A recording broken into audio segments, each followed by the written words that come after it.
বন্ধুরা, আপনাদের মাঝে অসাধারণ একটি লাগালাগির গল্প নিয়ে চলে আসলাম।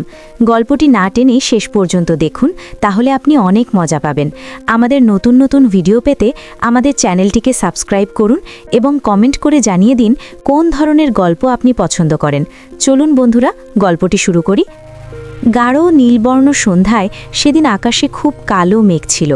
সূর্যাস্ত হয়ে গেছে, সন্ধ্যা নেমে আসলো। এমন সময় আমি আমার শ্বশুরের জন্য রান্নাবান্না করে তার খাওয়ার জন্য তাড়াহুড়ো করে প্রস্তুত করছিলাম। শাশুড়ি এদিকে বেঁচে নেই, আমার স্বামীটাও সেটা তোমাদের পরেই বলছে। কিন্তু শ্বশুর আমাকে তাড়াহুড়ো করে রান্নার কাজে ব্যস্ত করে রাখলো, বলছে, বৌমা, আমার খুব খিদে পেয়েছে। আমি তালা করে রান্না সেরে না উঠতেই সন্ধ্যা একদম ঘন আসলো, মনে হচ্ছে খুব ঘন বৃষ্টি নামবে। এরপর দেখি আমি টারকার কলসটা কাঁধে নিয়ে টিউবওয়েলের ওপরে যাই। কলসটা ভরতেই ঠুস করে আমি উঠানের একপাশে পড়ে যাই। ভরা কলস কাঁধে নিয়ে যখন পড়ে গেছি, শ্বশুর ওরুম থেকেই আমাকে বলছিল, বৌমা, তুমি পড়ে গেছো নাকি, এত আওয়াজ?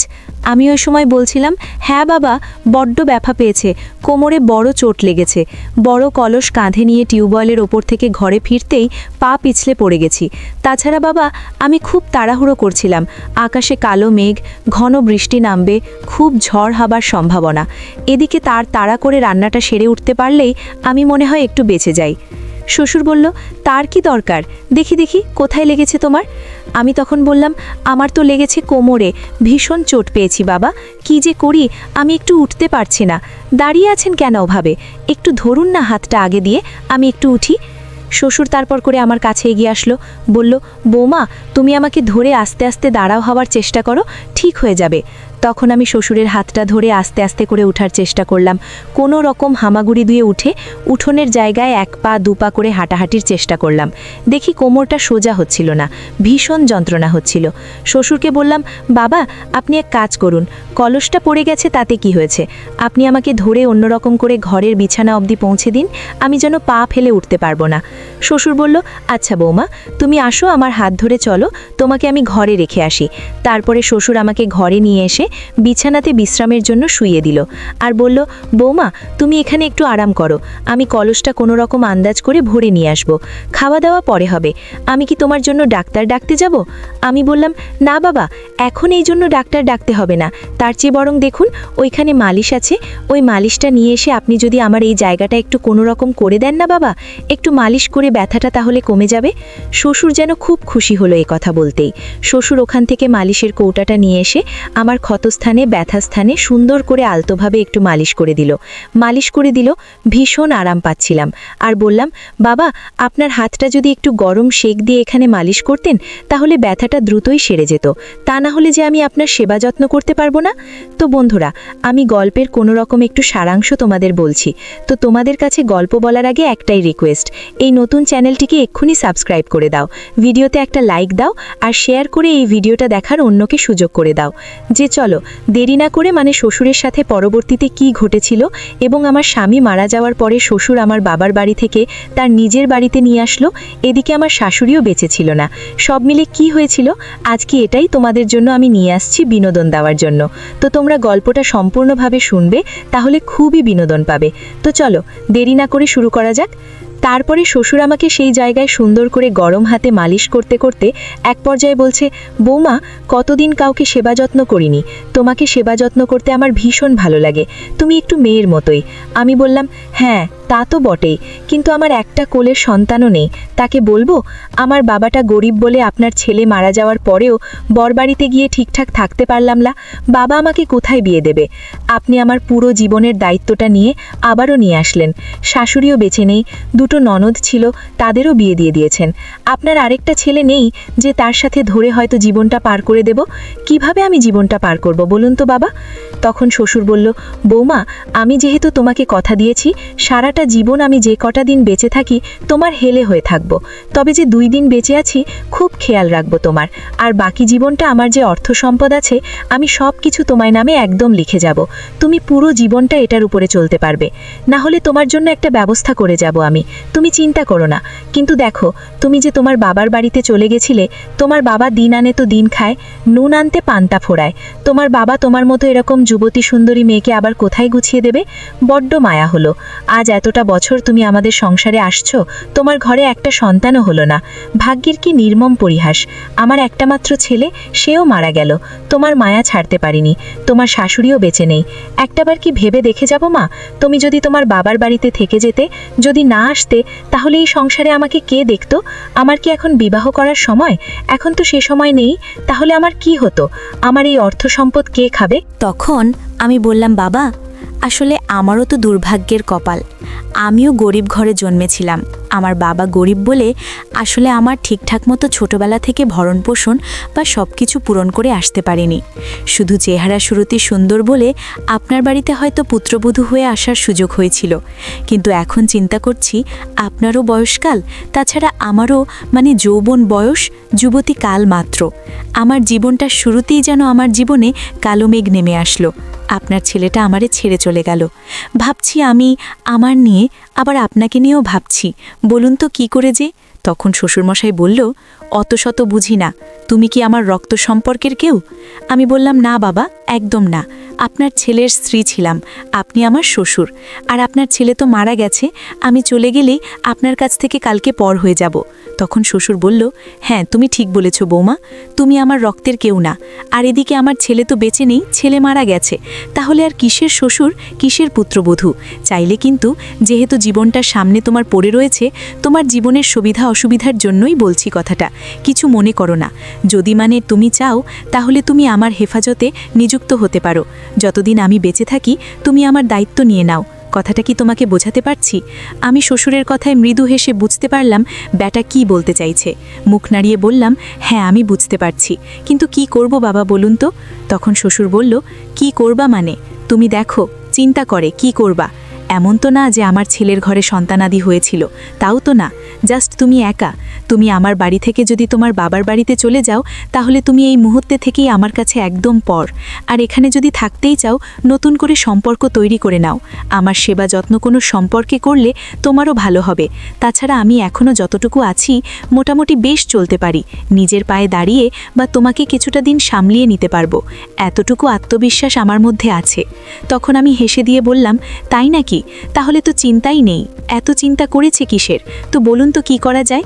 তখন বড় বেটা বলল, তাহলে এক কাজ করি না, সমাজের কে কি বলবে, কোথা থেকে কি হলো, ওটা দেখার কিছু না। আমি চাকরির থেকে রিটায়ার্ড, পেনশনের টাকায় আমার বেশ ভালোই চলে। আমি তাছাড়া সম্পদও করেছি। এই সম্পূর্ণটা তোমার নামে বিয়ের কাগজে আমি লিখে দিতে চাই, সম্পূর্ণ কিছু। আমি আর কত সময়, কিন্তু যেই 2 দিন এই দুনিয়ার পিছে হাতে বেঁচে থাকি, আমি যেন তোমার মতো সুন্দরী মেয়ের সেবা পেয়ে তারপরে দুনিয়া থেকে যাই, তবে মরেও শান্তি পাবো। তুমি কি বলো? আমি তখন চিন্তা করলাম, এই কলের মধ্যে আমার তো কিছুই নেই। দুর্ভাগ্য নিয়ে আমি জন্মেছিলাম। শ্বশুরবাড়িতে এসে স্বামীকে হারলাম, শাশুড়িও বেঁচে নেই, ননদ নেই, দেবর নেই, খাদা বৈশী শ্বশুর আমার, বাড়িতে একলা। সে বেটাও আবার শ্বশুর সম্পর্কটা মুছে দিতে চায়, নতুন করে জীবনটা গড়তে চায়।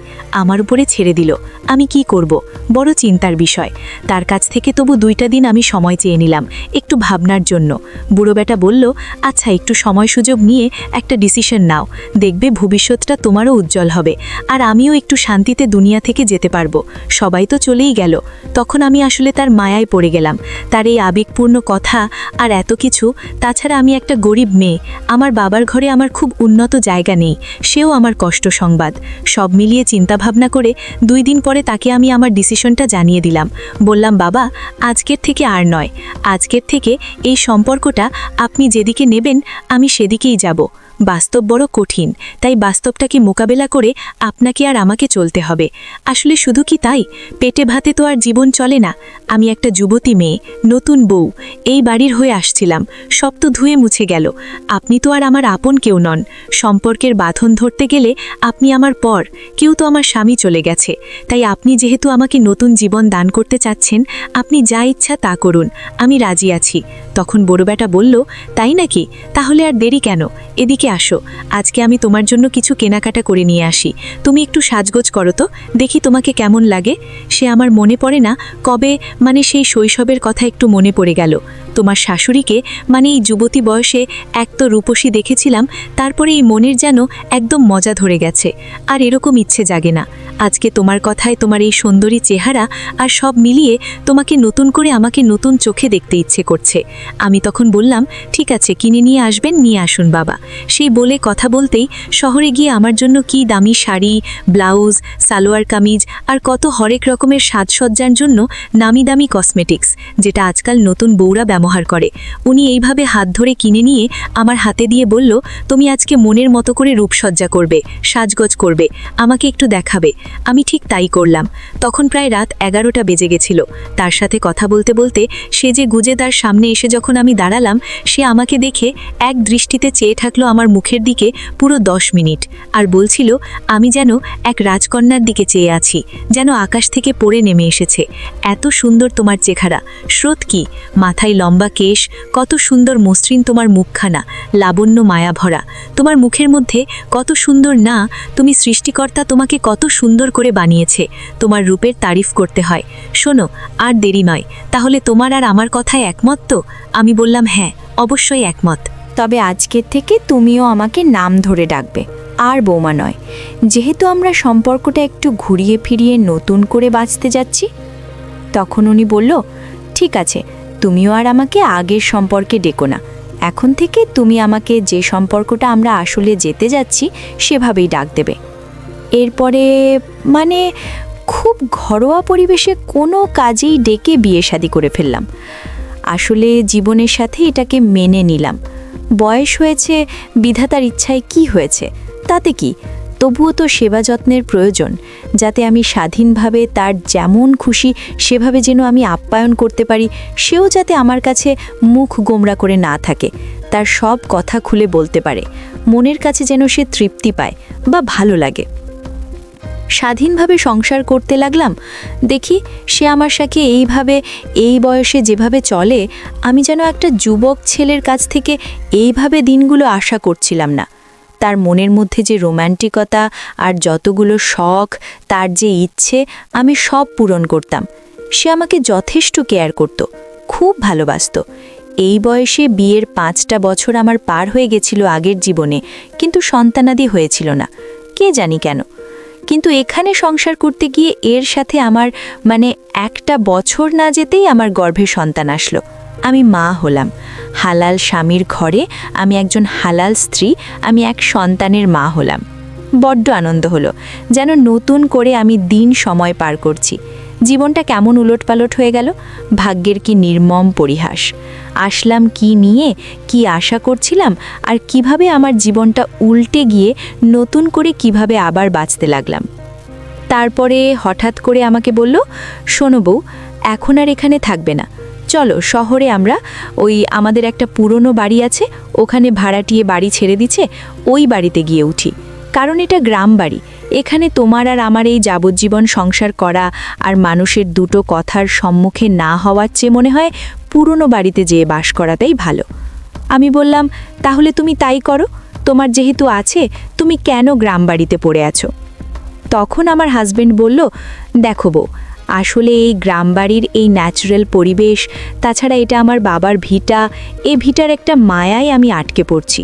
এই সবুজ গাছগাছালি, কত সুন্দর আকাশ, পাশে নদী, সব মিলিয়ে ন্যাচারাল পরিবেশ থেকে আমার শহরের ওই অমুক্ত বাতাসে যেতে মন চায় না। কিন্তু তোমাকে নিয়ে সংসার করতেও না আমার শহরের পুরনো বিল্ডিং বাড়িতেই যেতে হবে। তারপরে আমরা গ্রামের এই কাঁচা বাড়ি থেকে বিল্ডিং বাড়িতে চলে গেলাম। এখানে আমার উঠোন ঝাড়ু দিতে হতো, কলসে কাঁধে করে পানি ভরতে হতো, আর ওখানে সুন্দর সাজানো বাড়ির ট্যাপে পানি, কত সুন্দর পায়ের তলায় বসানো, কমপ্লিট একটা বাড়ি। বাসা ভাড়াটিয়ারা থাকতো, ওখান থেকে ভাড়া তুলে তুলে আমার স্বামী খেত। আমার স্বামীর পেনশনের টাকায় মোটামুটি আমাদের খুব ভালোই চলতো। তাছাড়া তার সারা জীবনের সঞ্চিত যে সম্পদ, সে পুরোটাই আমার নামে লিখেই দিয়েছে, অলরেডি দলিলটা হাতে ধরিয়ে দিয়েছে। বলছে, আমার কখন কি হয়, যাতে ভবিষ্যতে তুমি এইটার ওপর দাঁড়িয়ে থাকতে পারো। আশা 2-3টে সন্তান যদি আমাদের ঘরে হয়, সেটা দুরূহ তুমি বাকি জীবন পার করে দিতে পারবে, পারবে না? তখন আমি বললাম, হ্যাঁ, তাহলে তো আর কিছু লাগেই না, কারণ ঘরে প্রদীপ জ্বালানোর মতো একজন যদি থাকে, তাহলে তো আর কে লাগে। আর বিয়ের স্বাদ কী জিনিস সেটা তো বুঝেই গেলাম। বেশ হয়েছে। বলে তার সাথে সংসার করতে করতে সত্যি আগামী আরও 5 বছর যখন অতিবাহিত হয়ে গেল, তখন আমি সত্যি 3টে সন্তানের মা হয়ে গেলাম। একটা মেয়ে আর 2টা ছেলে। ওদের স্কুলে ভর্তি করে দিলাম, সুন্দরভাবে পড়াশোনা করতে লাগলো। আর আমিও যেন একটু চিন্তামুক্ত হলাম। আমার চেয়ার আসর যেন ক্রমেই আরও রাজকন্যার মতো হতে লাগলো। কারণ পুরনো দিনের চিন্তাভাবনার মধ্যে আর আজকের দিনের মধ্যে অনেক ব্যবধান। আমি খুব ভালো দিনকাল কাটাচ্ছিলাম। আর আমার স্বামী, সে বৃদ্ধ হলো, আমার খুব টেক কেয়ার করত। কে তাকে বৃদ্ধ বলে? আমি একটা যুবতী বউ, আর তার সাথে আমার বয়সের অনেক ব্যবধান। অথচ সে সংসার জীবনই আমাকে কি যে তৃপ্তি দিত। মানে ঘুরতে নিয়ে যেত, ওই সপ্তরথী চৌমাথায় সন্ধ্যা হলে ফুচকা খাওয়াতে নিয়ে যেত। তার মনের মধ্যে থেকে সেই যুবক বয়সের যে রোম্যান্টিকতা ভাব, সেটা এখনও যায়নি। কত ভালো লাগতো আমার। তারপরে এক পর্যায়ে এইভাবে সুখ সাগরে আমি দিন কাটাচ্ছিলাম। কত সুন্দর পরিবেশ, ছেলে মেয়ে। কিন্তু বন্ধুরা, সে আমাকে কোনো রাত্রিই মিস করতো না, খুব ভালোবাসতো। আর এই জন্যেই 5 বছরের মাথায় আমি 3টে সন্তানের মা হয়েছিলাম। আমার স্বামীর দম আছে বটে, আমার খুব কেয়ার করত। তার শখের যখন যেটা ইচ্ছা হতো আমাকে কেনাকাটা করে দিত। মার্কেট করতে খুব হাতটা ছিল তার। আর খুব ভালো খাওয়াতো, খেত। সব মিলে আমি খুব সুখেই ছিলাম। তো বন্ধুরা, আসলে গরিবের ঘরে জন্মে বাবা ঠিকঠাক মতো আমাকে বিয়ে দিতে পারতো কিনা তো জানি না। ছোটবেলা থেকেই আমার চেহারা সুরতি খুব সুন্দর ছিল। আমি রূপসী ছিলাম, যার কারণে এই ধনী পরিবারে এক বাপের এক ছেলের সাথে আমার বিয়ে হয়েছিল। কিন্তু আমি যখন ঘর ফেরত হতে গিয়েছিলাম, ঠিক ওই সময়ে আমার বাবার আর ক্ষমতা ছিল না আমাকে আর একটা ছেলে দেখে বা যৌতুক বা এটা সেটা দিয়ে বিয়ে দেয়ার। জীবনটা কোথায় দাঁড়াতো যদি উনি আমাকে আজকে এই পরিবর্তনটা না নিয়ে আসতে দিত? আজকে আমার জীবনটা নতুন করে বাঁচতে বা সমস্ত কিছু আগামী দিনে সহজ করার মূল্যে, সহযোগিতা করার মূল্যে যে বৃদ্ধ ব্যক্তিটা, তাকেই জীবনের স্বামী হিসেবে মেনে নিয়ে সংসার করতে গিয়ে মনীষী একটা সৎকার্য করছে, ভালো কাজ করছে। আর আমার মনে হয় আমিও তাকে এই বৃদ্ধ বয়সের সেবা যত্নে নিয়ে যেতে থেকে একটা পুণ্যের কাজ করছি। কারণ তাকে তো দেখাশোনা করার মতো এই দুনিয়ায় কেউ ছিল না। বৃদ্ধ বউটা চলে গেছে, ছেলেটা চলে গেছে, তার 2টা মেয়ে ছিল, তাদেরও বিয়ে শাদী হয়ে গেছে ভালো জায়গায়। তারা বছরে অন্তত একদিন আসলেও আসে না, আসলে না আসে। এখন আমিই তার সব, আর সে আমার সব। এইভাবে জীবনটা পার করে দিলাম। তো বন্ধুরা, আমার জীবনে ঘটে যাওয়া এই ঘটনা আজকে তোমাদের কাছে কেমন লেগেছে? যদি সত্যিই ভালো লেগে থাকে তাহলে অবশ্যই এই চ্যানেলটিকে সাবস্ক্রাইব করে দাও, ভিডিওতে একটা লাইক দাও, আর শেয়ার করে তোমার চেনা অচেনা মানুষের কাছে এই ভিডিওটা দেখার সুযোগ করে দাও। আর হ্যাঁ বন্ধুরা, আগামীকাল এর চেয়ে আরও সুন্দর আকর্ষণীয় গল্প নিয়ে এসে তোমাদের মাঝে পরিবেশন করার চেষ্টা করব, এবং চেষ্টা করব সুন্দরভাবে বিনোদন দিতে। তো আজ এ পর্যন্তই রাখছি। আগামীকাল আবারও ফিরছি তোমাদের মাঝে। Bye bye.